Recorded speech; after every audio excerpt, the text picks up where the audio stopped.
Hey everyone, welcome back to Reading with Tatiana. Today I'm doing my June wrap ups for 2024. I was able to finish 6 books this month.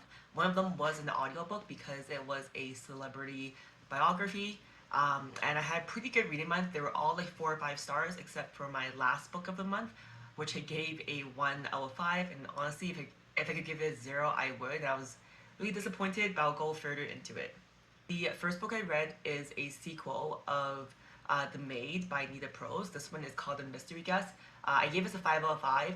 Obviously, I think if you just read this book by itself, it's not like an award winning book, but I think like it's kind of like Agatha Christie's murder mystery where I think Nita Prose is setting herself up to always follow this maid character and Molly the maid character. And now this book, the second book is a few years later. She's now the head maid at the hotel, and again, there is a murder, and she has to kind of figure out what happened.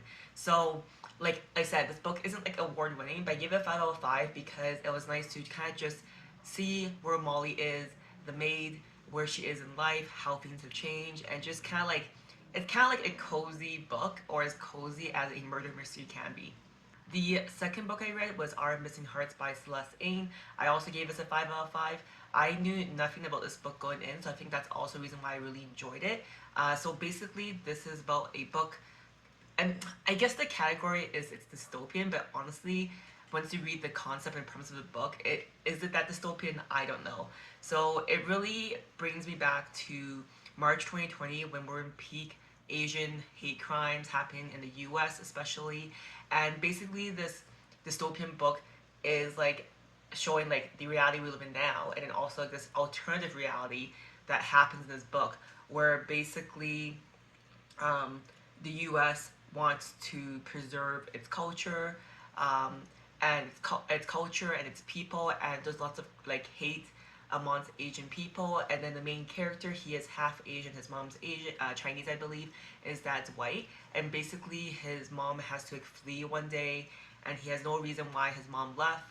He is raised by his dad, and then he gets this kind of like note of where his mom could be, and he has to navigate across the U.S., I believe to New York, to figure out where his mom is, what the truth is. It's kind of like a revolutionary book, a book about revolutions, and I really enjoyed it. It made me really think about a similar vibe as 1984 by George Orwell and Handmaid's Tale by Margaret Atwood. And actually, it's really funny talking about and filming about this now because it makes me really think about like Handmaid's Tale.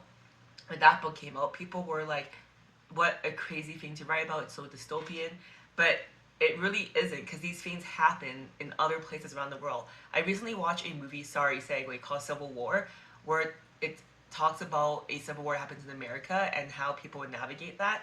And I thought the movie was just okay, to be honest. It was kind of like eh.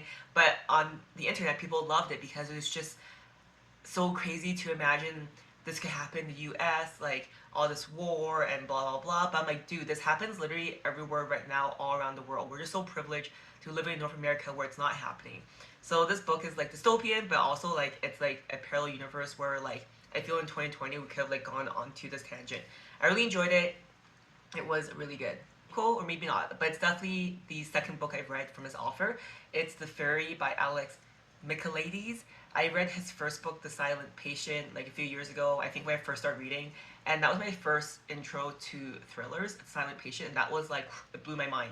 So this I also gave it a 5 out of 5. I think I'm just like in the murder, I don't want to say my favorite genre is murder mystery, because I don't know why.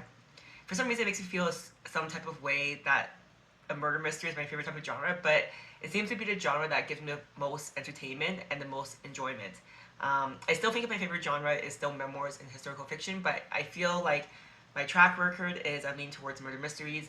Um, this one is really good because it just again I can't talk about it too much because it's a murder mystery, but it's kind of classical murder mystery, but there's like a different take on it, and I really enjoyed it because the cast of characters, like, there are these actresses, these people adjacent to them, they're very wealthy, it's on a private island, and it's just very, like, almost, like, gossipy, and I really enjoyed it.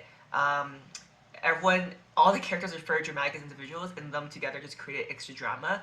Um, I definitely recommend this book if you're looking for an easy thriller and a page turner because the chapters are really short, like 3-5 pages. But having said that though, I think if you really enjoy Silent Patient and you read this book, it's very different. So you have to go in with that mindset because on Goodreads, some people hated this book because they kind of like compare it to Silent Patient, but it's two very different books.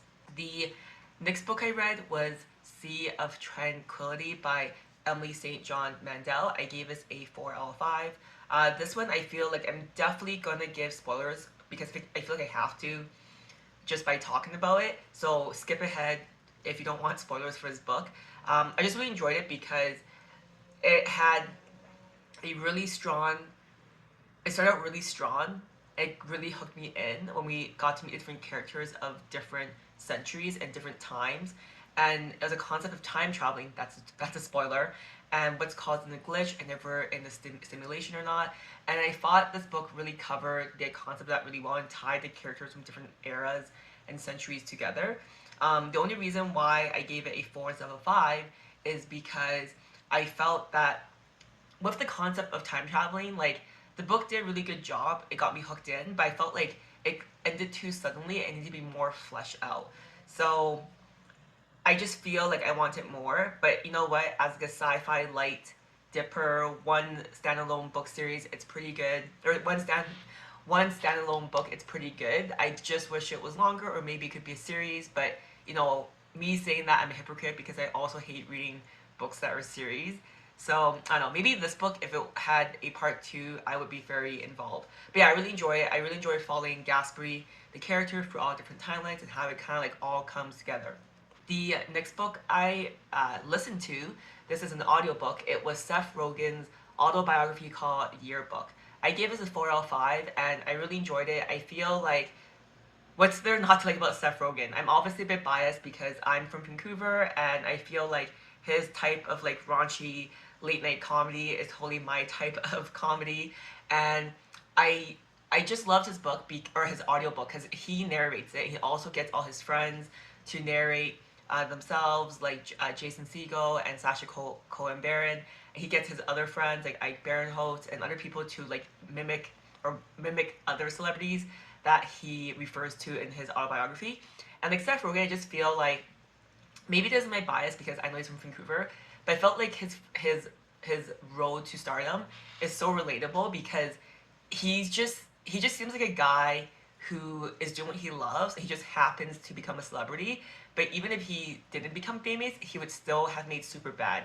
He would still be doing all these jokes. Like it wouldn't make a difference. And he just seems to be a goofy guy, has a good heart, is silly, and he doesn't really talk down on anyone. And he has such interesting celebrity encounters with Kanye West, with George Lucas, with Tom Cruise. The list goes on, and I feel like I'm such like a pop culture person that I really enjoyed this book from Seth Rogen's perspective. Also, there's so many like candid drug adventures he goes on. I feel it's really rare that you hear about it from celebrities. So that was also super fun. Um, I really enjoyed it, and the only reason I gave it a 4 is because it ends so abruptly. I was literally walking down the street, and it ended, and I was like, wait, the file I have, is it corrupt? But no, it just ends. So that would be my negative rating for that. The sixth and last book I read this past month is my 1 or 0 out of 5, if I could give it 0, is Dirk Gently's Holistic Detective Agency by Douglas Adams. I was so disappointed in this book because I actually did watch the TV show when it came out a few years ago on Netflix, and I freaking love that show. I actually feel like now that I've read the book and it was really shitty, I'm going to rewatch the series because the show was so silly, so fun, so quirky, and the book is like that too. But I feel like the concept of this world and these ideas is really hard to read, or at least for someone like me, it didn't translate very well. So in the TV show, you're able to see everything that's happening. There's all these different characters, and it really just makes sense.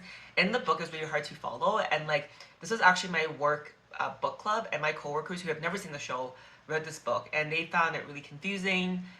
They had to Google things to see what actually happened. So yeah, I hated this book.